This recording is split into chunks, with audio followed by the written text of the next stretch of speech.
ముందు ఉద్యమ క్రాంతి, రాష్ట్రం ఏర్పడ్డ తర్వాత బీఆర్ఎస్ పాలనలో అభివృద్ధి క్రాంతి, ఇప్పుడు కాంగ్రెస్ పాలనలో పోరాటాల క్రాంతి.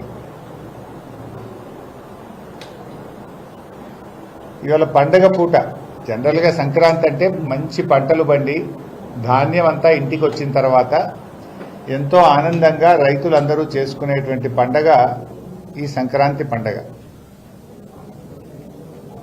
కానీ ఇలా సంక్రాంతి వేళ కూడా అన్నదాతల్ని ఆందోళనలో పెట్టిన ప్రభుత్వం కాంగ్రెస్ ప్రభుత్వం. రైతు రుణమాఫీ నుంచి యూరియా దాకా ఇవాళ రైతులను ఇబ్బందుల పాలు చేస్తుంది. ఇవాళ సగానికి సగం మంది రైతులకు రుణమాఫీ కాలేదు. ఏనాడు బీఆర్ఎస్ పాలనలో ఎరువులకు ఇబ్బందే లేదు. ఇవాళ వానలో చలిలో ఉదయాన్నే 3 గంటలకు యూరియా సంచుల కోసం రైతులు లైన్లో నిలబడాల్సిన పరిస్థితి. యాపులు మ్యాపులు కార్డుల పేరిట ఈ ప్రభుత్వం రైతుల ఉసురు పోసుకుంటా ఉన్నది. ఇలా సంక్రాంతి పండుగకు రైతు బంధు డబ్బులు పడతాయో అని ఆశగా ఎదురు చూసిన రైతులకు నిరాశే కాంగ్రెస్ ప్రభుత్వం మిగిల్చింది. కరోనా ఉన్న కేసీఆర్ గారు సంక్రాంతి పండుగ పూట రైతు బంధు అందించి రైతు బాంధవుడుగా కేసీఆర్ గారు నిలిచారు. కానీ కాంగ్రెస్ ప్రభుత్వం ఇటు రైతు బంధు వేయలేదు, రుణమాఫీ పూర్తి చేయలేదు, యాసంగి పంటలకు బోనసు ఇవ్వలేదు, ముఖ్యంగా యూరియా దొరకక రైతుల ఉసురు పోసుకుంటా ఉన్నది. కేసీఆర్ గారు దేశంలో ఎక్కడ లేని విధంగా రైతును రాజు చేయాలని రైతు బంధు పథకాన్ని ప్రవేశపెట్టి 73,000 కోట్ల రూపాయల రైతు బంధును అందించిన నాయకుడు కేసీఆర్. 24 గంటల ఉచిత కరెంట్ అందించిన నాయకుడు కేసీఆర్. రైతు బీమాను అందించిన నాయకుడు కేసీఆర్. చెరువులు, చెక్ డ్యాములు, కాలువలు నిర్మించి సాగుకు ఊతమిచ్చిన నాయకుడు కేసీఆర్. ఈ రకంగా అద్భుతంగా వ్యవసాయాన్ని కేసీఆర్ గారు అభివృద్ధి చేశారు. కాంగ్రెస్ 24 గంటల కరెంట్ అన్నది 12 గంటలకి కుదించింది. 2 పంటలకు రైతు బంధు ఇచ్చింది, 2 పంటలకు రైతు బంధు ఎగ్గొట్టింది. 1 పంటకు బోనస్ ఇచ్చింది, 1 పంటకు బోనస్ ఎగ్గొట్టింది. పంటల బీమాకు పంగనామాలు పెట్టింది. యూరియా దొరకక రైతుల్ని ఇబ్బంది పెట్టింది. అంతా మోసం.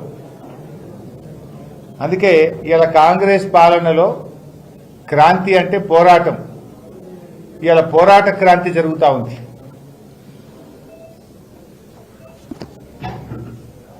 ఇకపోతే ఈ మధ్య రేవంత్ రెడ్డి గారి స్టేట్మెంట్ మీరందరూ చూసుకుంటారు.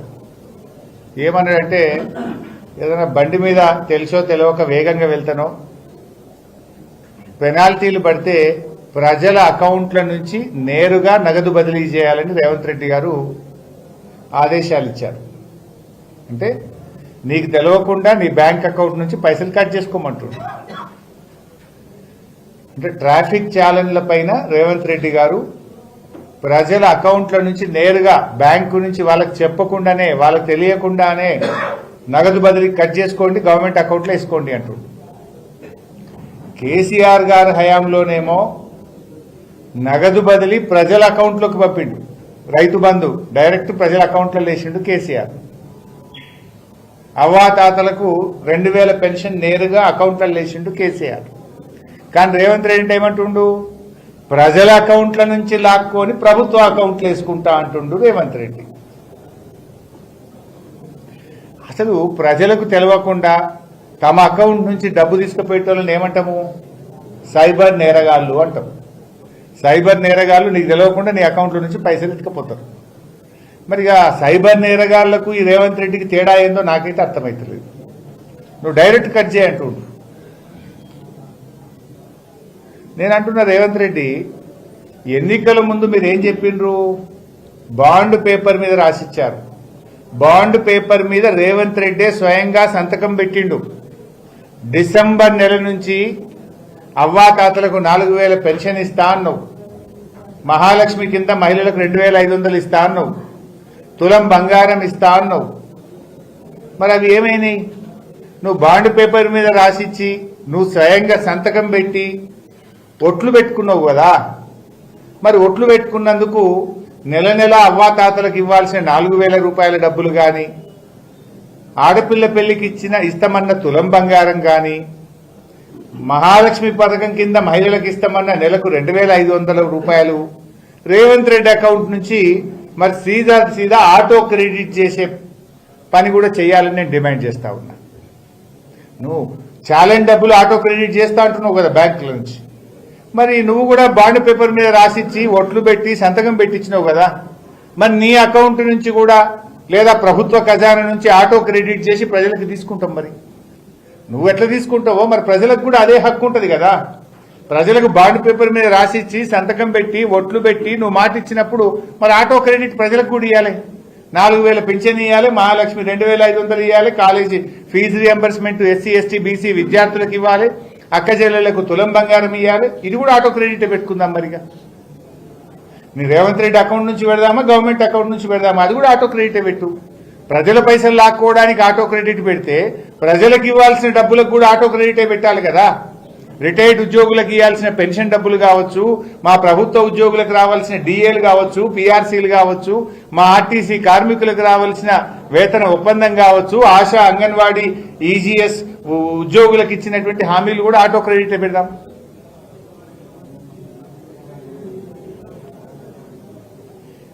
ఇది झूठा సర్కారే కాదు, లూటీ సర్కార్.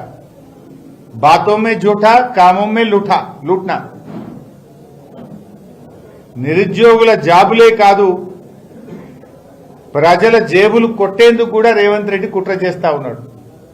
నిరుద్యోగుల జాబులు కొట్టేసిండు. మొదటి ఏడాది 2 లక్షల ఉద్యోగాలు అన్నాడు. 3 క్యాలెండర్లు మారినాయి తప్ప ఒక్క జాబ్ క్యాలెండర్ రాలే. రేవంత్ రెడ్డి ప్రభుత్వం వచ్చినాక 3 క్యాలెండర్లు మారినాయి, కానీ ఒక్క జాబ్ క్యాలెండర్ అయితే రాలేదు. ఈయన ఏం చెప్పిండు, మొదటి ఏడాదే 2 లక్షల ప్రభుత్వ ఉద్యోగాలు. జాబ్ క్యాలెండర్ పెట్టి ఎప్పటికప్పుడు జాబులు ఇస్తామన్నాడు. రేవంత్ రెడ్డి గారు నువ్వు వచ్చినాక 3 జాబ్ క్యాలెండర్లు మారినాయి, ఒక్క జాబ్ క్యాలెండర్ వచ్చిందా?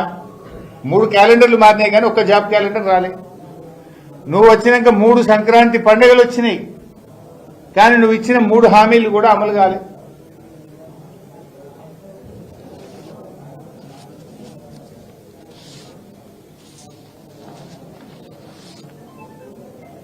ఈ సంక్రాంతి పండుగకు రైతు బంధు డబ్బులు రైతుల అకౌంట్లలో పడితేంది రైతులు ఎంతో ఆశగా ఎదురు చూశారు.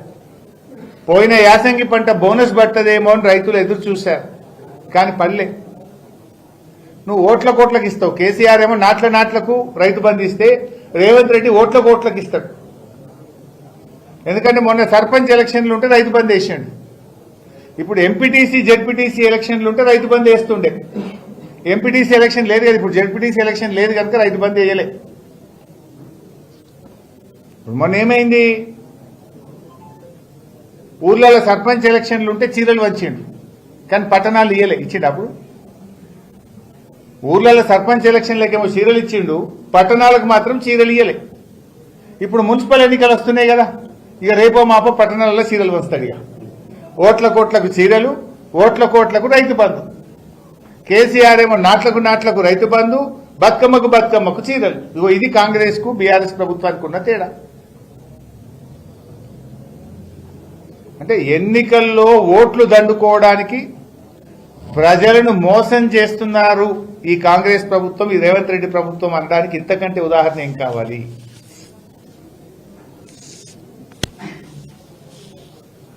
ఇక 3వ అంశం, 2 అంశాలు అయిపోయినాయి బాస్. థర్డ్, సరే మీరందరూ కూడా జర్నలిస్టులే బాస్. మీకు ఒక వార్త తెలిసినప్పుడు వార్తను మీరు ఒక జర్నలిస్ట్గా ప్రసారం చేస్తారు. అప్పుడు నువ్వు ఆ వార్త ఎట్లా ఇచ్చినావని కేసు పెట్టి ఎట్లా పోయి ఇక వార్తలు రాయాలన్నా వద్దా? అంటే ఇవాళ ఎన్టీవీ భుజం మీద తుపాకు పెట్టి మొత్తం మీడియాను భయభ్రాంతులకు గురి చేస్తున్నాడు. అన్ని మీడియా ఛానళ్లను, మీడియా హౌజులను తన కట్టడిలోకి తీసుకోవాలని రేవంత్ రెడ్డి ప్రభుత్వం ప్రయత్నం చేస్తుంది. ఇప్పుడు ఈ ప్రజాస్వామ్యంలో 4 స్తంభాలు ఉంటాయి. ఒకటి శాసనసభా వ్యవస్థ, ప్రజాస్వామ్య వ్యవస్థ. 2 న్యాయస్థానాలు. 3వది బ్యూరోక్రసీ, అంటే కార్యనిర్వాహక వర్గాలు. 4వ స్తంభం మీడియా. ఈ 4 బాగుంటేనే ప్రజాస్వామ్యం అనేది పదిలంగా ఉంటుంది.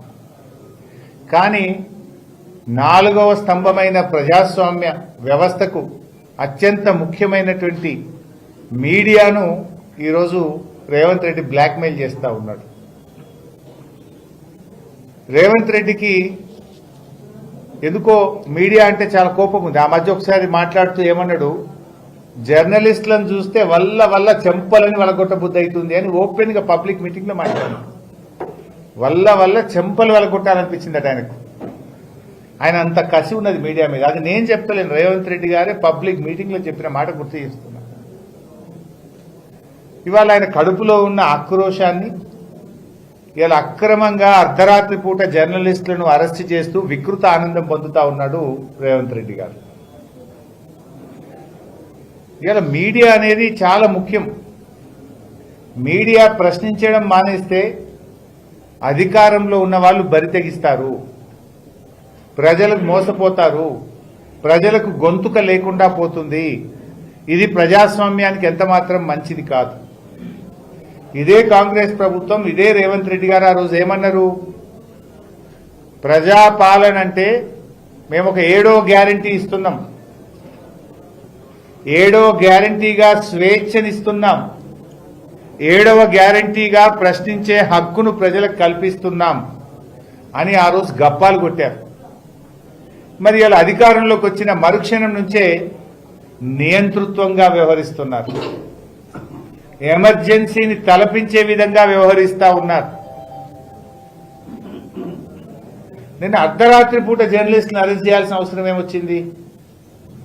ఆ జర్నలిస్టులు ఏమైనా తీవ్రవాదులా, టెర్రరిస్టులా, సంఘ విద్రోహ శక్తుల, బడా బ్యాంకుల్ని లూటీ చేసినటువంటి ఆర్థిక ఉగ్రవాదుల? ఎందుకు అంత అర్ధరాత్రి పూట అరెస్ట్ చేసినావు?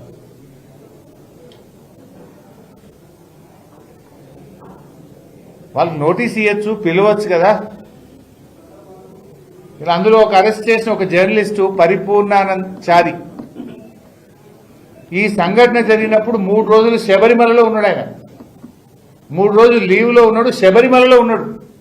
ఈ విషయంతో సంబంధమే లేని చారిని అర్ధరాత్రిపై అరెస్ట్ చేసుకొచ్చేది. అంటే మీరు ఎంత నియంతృత్వంగా, ఎంత ఏకపక్షంగా చేస్తున్నారనడానికి ఉదాహరణ ఇది. వీళ్ళ మీద ఎస్సీ ఎస్టీ కేసు పెడదామని ఆలోచన చేసిండ్రు. అరెస్టు చేసిన జర్నలిస్టులో సుధీర్ ఒక దళిత బిడ్డ. అంటే దళిత బిడ్డ మీదనే దళిత కేసు పెట్టారండి, ఎస్సీ ఎస్టీ కేసు. ఆహా, ఏం ప్రజాస్వామ్యం రేవంత్ రెడ్డిని ఇది. నేను అడుగుతున్నా, ఇలా ఆ సజ్జనారు కాంగ్రెస్ కండువా కప్పుకో రాదాను, ఏం మాట్లాడుతున్నావు? మీ డీజీపీ నువ్వు, మీరు మీ కాకి బుక్ ఏం చెప్తున్నది? మేము చట్టాన్ని అమలు చేస్తున్నాం. మరి ఆనాడు కేటీఆర్ గారి మీద అడ్డగోలుగా మంత్రి సురేఖ మాట్లాడినాడు, నీ చట్టం ఏమైంది? ఆ రోజు కూడా బాధపడ్డది ఒక మహిళనే కదా. ఆ రోజు అడ్డమైన ఆరోపణలు చేస్తే మీరు కేసులు పెట్టకపోతే, మీ ప్రభుత్వం చర్యలు తీసుకోకపోతే కేటీఆర్ గారు ఆవిడ మీద సూట్ ఫైల్ చేసినారు. సురేఖ గారి మీద కేటీఆర్ గారు కేసు వేసినారు. ఏం కేసు అంటే మన డిఫమేషన్ సూట్ వేశారు కేటీఆర్ గారు. మరి ఆ రోజు మీ కేసు ఎందుకు పెట్టలే? ఆ రోజు నీ చట్టం నిద్రపోయిందా సజ్జనార్? ఆ రోజు కాకి బుక్ పనిచేయలేదా సజ్జనార్? ఇవాళ ఒక మహిళ మీద అయిందని తెగ బాధపడుతున్నాం. మరి ఆ రోజు కూడా ఒక మహిళనే కదా, ఒక మంచి నాయకుడు, ఈ రాష్ట్రానికి పేరు తెచ్చిన నాయకుడు కేటీఆర్ గారి మీద అడ్డగోలుగా మాట్లాడితే మరి ఆ రోజు నీ చట్టం ఏం చేసింది? చట్టం చుట్టమైందా ఆ రోజు? ఈ రోజు ఎందుకు ఇంత అర్ధరాత్రి పూట చేస్తున్నారు?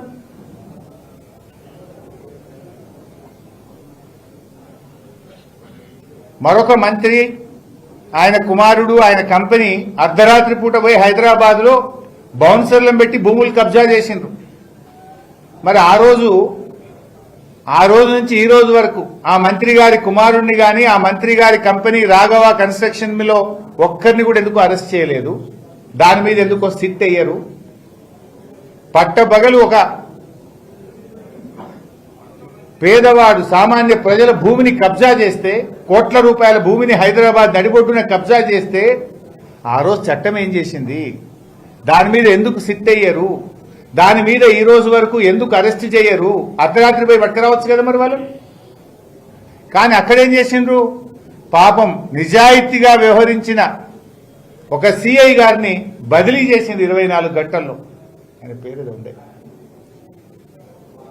ఆ సిఐ గారిని బదిలీ చేసిండ్రు. అక్కడనేమో చట్టం పనిచేస్తలేదు. సజ్జనార్కు డీజీపీకి చట్టం కనబడతలేదు. మంత్రి గారి కంపెనీ పోయి బౌన్సర్లను పెట్టి భూమిని కబ్జా చేస్తే చట్టం నిద్రపోతుంది ఆ రోజు. అక్కడ అర్ధరాత్రి అరెస్టులు ఉన్నాయి. పాపం నిజాయితీగా వివరించిన సిఐనేమో ట్రాన్స్ఫర్ చేస్తారు, ఆయనకు బహుమానం ఇస్తారు బదిలీ చేసి. ఇదా చట్టం మిస్టర్ సజ్జనార్? నేను అడుగుతున్నా డీజీపీని. ఇగో ఇది కాంగ్రెస్ పార్టీ ఏఐసిసి నాయకుడు, కాంగ్రెస్ పార్టీ ఏఐసిసి నాయకుడు సంపత్ కుమార్ గారు నేషనల్ హైవే 44లో కాంట్రాక్టర్ను కోట్ల రూపాయల డబ్బులు ఇవ్వమని బెదిరించిండు. మిషన్లు తగలబెట్టాలని బెదిరిస్తే ఆ కంపెనీ వాళ్ళు 9వ తేదీ పోలీస్ స్టేషన్లో కంప్లైంట్ ఇచ్చింది. మరి ఎందుకో ఎఫ్ఐఆర్ నమోదు కాదు? ఎందుకో అర్ధరాత్రి పోయి మీ కాంగ్రెస్ ఏఐసిసి నాయకుడు సంపత్ కుమార్ని అరెస్ట్ చేయకపోతుంది? మిస్టర్ సజ్జనార్, ఏం చేస్తుంది నీ చట్టం? మహేందర్ రెడ్డి గారు, ఏం చేస్తుంది మీ చట్టం? చట్టం అందరికీ ఒకే రీతినే ఉంటుందా? చట్టం కాంగ్రెస్ పార్టీ నాయకులకు చుట్టమైందా? ఈ కేసులో ఇది కంప్లైంట్ కాపీ. ఇది ఏ ఫోన్ నంబర్ నుంచి వచ్చింది, ఎన్ని గంటలకు వచ్చింది? Sampath Kumar, they have also stated that they are sent by Mr. Sampath Kumar, ex-MLA Alampur constituency, to stop the work till further information is sent to the company to continue the work. They have also advised the staff to inform the company's management to settle the issue by paying the ransom amount and demanded at an early date for peaceful execution of the work. Subsequently, in the evening at about 5 p.m., where excavation activities for RE wall portion was in progress by the other site staff, where they are not aware of this incidents occurred in the morning, the same persons again went to these spots, namely Boravelli and RTA checkpost, in the same vehicle bearing number TS33E6768, and threatened the site engineers and bet the excavator operators. Photographers of car and the photo of persons who bet our staff are herewith enclosed as an evidence. ఎవడైతే మా ఉద్యోగుల్ని కొట్టినరో, ఏ కార్లు అయితే వచ్చినరో, ఫోటోలు, car నంబర్లు అన్ని కూడా ఈ కంప్లైంట్తో జత చేస్తున్నాము. మమ్మల్ని కాంట్రాక్ట్ చేసే వాళ్ళను డబ్బులు ఇవ్వండి, కోట్లాది రూపాయలు లంచం ఇవ్వండి అని మమ్మల్ని కొట్టినరు, బెదిరించిండ్రు, డబ్బులు ఇవ్వమని మమ్మల్ని ఇబ్బంది పెడుతున్నారు అని కాంగ్రెస్ పార్టీ మాజీ ఎమ్మెల్యే ఏఐసిసి నాయకులు సంపత్ కుమార్ గారి మీద ఇది కంప్లైంట్. 9వ తారీఖు. ఇవాళ ఎంత డేటు? 14వ తారీఖు. 4 రోజులైనా ఇక్కడ ఎందుకు అరెస్ట్ చేయరు? 4 రోజులైనా ఇక్కడ ఎందుకు అరెస్ట్ చేయరు? ఒక సామాన్య జర్నలిస్ట్ ఒక వార్త ప్రసారం చేస్తే ఇంటికి పోయి తలుపులు పగలగొట్టి రాత్రి 12 గంటలకు పట్టుకొస్తారు. ఇక్కడ దెబ్బలు కొట్టి, సిబ్బంది మీద దాడి చేసి, డబ్బులు ఇవ్వండి అని భయభ్రాంతులకు గురి చేస్తే, బెదిరిస్తే, కంప్లైంట్ ఇస్తే 4 రోజులైనా అరెస్ట్ చేయరా? 4 రోజులైనా ఎఫ్ఐఆర్ నమోదు కాదా? అంటే చట్టం చుట్టమైందా కాంగ్రెస్ నాయకులు? అంతెందుకు బైసాబ్, నా మీద సిద్దిపేటలో కాంగ్రెస్ నాయకుడు అడ్డగోలు బూతులు మాట్లాడిండు. మా జెడ్పీ మాజీ వైస్ చైర్మన్ రాగుల సారయ్య గారు వెళ్లి సిద్దిపేట పోలీస్ కమిషనర్ కు డైరెక్ట్ గా కంప్లైంట్ ఇచ్చారు. ఈ రోజుకు కేసు నమోదు కాదు. మరి అక్కడ కూడా మా వ్యక్తిగత హననం జరిగింది. వ్యక్తిగతంగా అనరాని మాటలు మా మీద మాట్లాడినరు. మరి అక్కడ కూడా అరెస్ట్ చేయాలి కదా. నేను ఒక ప్రజాప్రతినిధి, బాధ్యతాయుతమైన పదవిలో ఉన్నా. నా మీద అడ్డగోలు మాటలు మాట్లాడితే రాజగోపాల్పేట పోలీస్ స్టేషన్లో ఇచ్చారు. కమిషనర్ ఆఫ్ పోలీస్ సిద్దిపేటకు కంప్లైంట్ ఇచ్చారు. ఈ రోజు వరకు ఎఫ్ఐఆర్ నమోదు కాదు, ఈ రోజు వరకు అరెస్ట్ కాదు. అంటే ప్రతిపక్ష పార్టీలైనా ప్రశ్నించే వాళ్ళను, జర్నలిస్టులను మాత్రం తలుపులు పగలగొట్టి అర్ధరాత్రి అరెస్ట్ చేస్తారు. దీనికి సజ్జనార్ గారు చట్టం తన పని తాను చేసుకపోతుంది. మరి కేటీఆర్ గారి వ్యక్తిత్వ హననానికి పాల్పడినాడు, కేటీఆర్ గారి మీద మాట్లాడినాడు.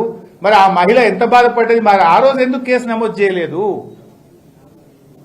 ఎందుకు మరి మీరు పట్టించుకోకపోతేనే కదా కేటీఆర్ గారు డిఫమేషన్ సూట్ వేయాల్సి వచ్చింది. సపరేట్ కాంగ్రెస్ కండువా వేసుకోండి, నిజాయితీగా మెదలండి, లేదా కాంగ్రెస్ కండువా వేసుకోండి. What is this?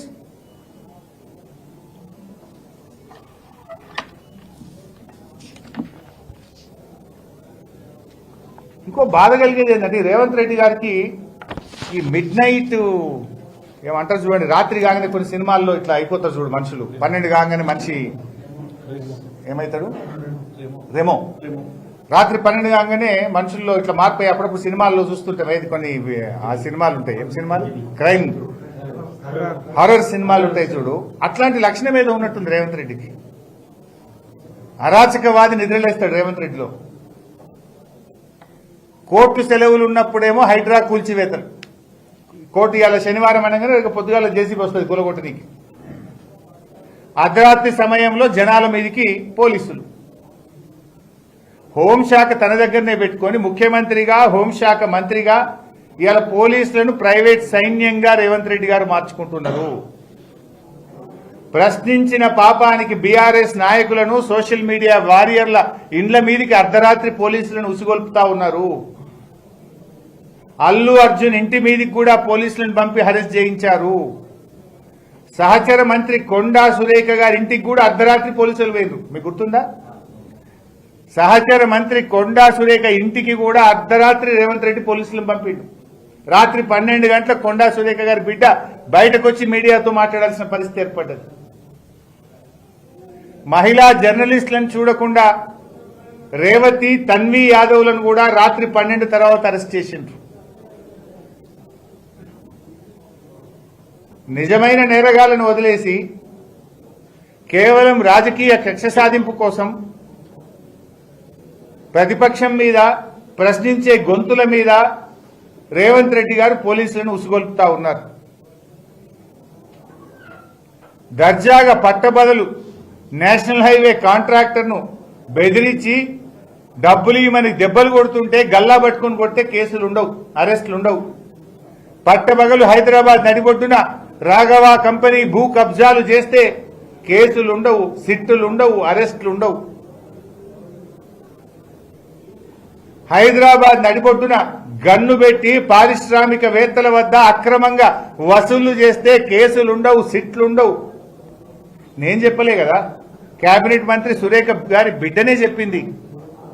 రేవంత్ రెడ్డికి అత్యంత సన్నిహితుడు రోహిన్ రెడ్డి పారిశ్రామికవేత్తకు ఘనత మీద తుపాకీ పెట్టి డబ్బులు వసూలు చేసిండు అని నేను చెప్పినా? కొండా సురేఖ గారి బిడ్డ చెప్పింది. దాని మీద ఎందుకు సిట్టేయవు? మరి దాని మీద కూడా సిట్టేసి తుపాకీ తెచ్చినోడెవడు, తుపాకీ పెట్టినోడెవడు, ఎక్కడ జరిగింది, ఎవరి దగ్గర వసూలు చేసిండ్రు, ఎంత వసూలు చేసిండ్రో సిట్టేయాలన్నా వద్దా? మరి దాని మీద ఎందుకు సిట్టేయకపోతే రేవంత్ రెడ్డి? అంటే నువ్వు సెలెక్టివ్గా వేస్తావా సిట్టు? ప్రతిపక్షాల మీదనో ప్రశ్నించే గొంతుల మీద మాత్రమే సిట్టేస్తావా? హైదరాబాద్ బ్రాండ్ ఇమేజ్ దెబ్బతీసి రాష్ట్ర పరువు తీసే విధంగా నీ ఇంటి ముంగటనే గెస్ట్ హౌస్ లో, ముఖ్యమంత్రి ఇంటి ముందు గెస్ట్ హౌస్ లో గన్ పాయింట్ పెట్టి పారిశ్రామికవేత్త దగ్గర పైసలు వసూలు చేస్తే సిట్ అయ్యవు. నీ ఇంటికి కూతవేటు దూరంలో హైదరాబాద్ నడుబొడ్డున నీ మంత్రి గారి కంపెనీ భూ కబ్జా చేస్తే దాని మీద సిట్ అయ్యవు. నీ ఏఐసిసి కాంగ్రెస్ నాయకుడు పట్టబగలు దాడి చేసి దెబ్బలు కొట్టి గుండాగిరి చేసి డబ్బులు వసూలు చేస్తుంటే దాని మీద సిట్టు వెయ్యవు. ఎవరి మీద సిట్టు? ఈ జర్నలిస్టుల అక్రమ అరెస్టులను తీవ్రంగా ఖండిస్తా ఉన్నాం. వారి మీద ఎస్సీ ఎస్టీ కేసులు పెట్టుడో, అన్యాయంగా అక్రమంగా ఆ జర్నలిస్టులను ఇబ్బంది పెడితే తప్పకుండా బీఆర్ఎస్ పార్టీ వారికి మద్దతుగా ఉంటుంది. అది ఎవరైనా సరే, ఇవాళ ఒకరికి జరగచ్చు, రేపు ఇంకొకరికి జరుగుతుంది. అంటే మొత్తం మీడియాను తన చెప్పు చేతుల్లో ఉంచుకునే విధంగా, మీడియాను భయపెట్టే విధంగా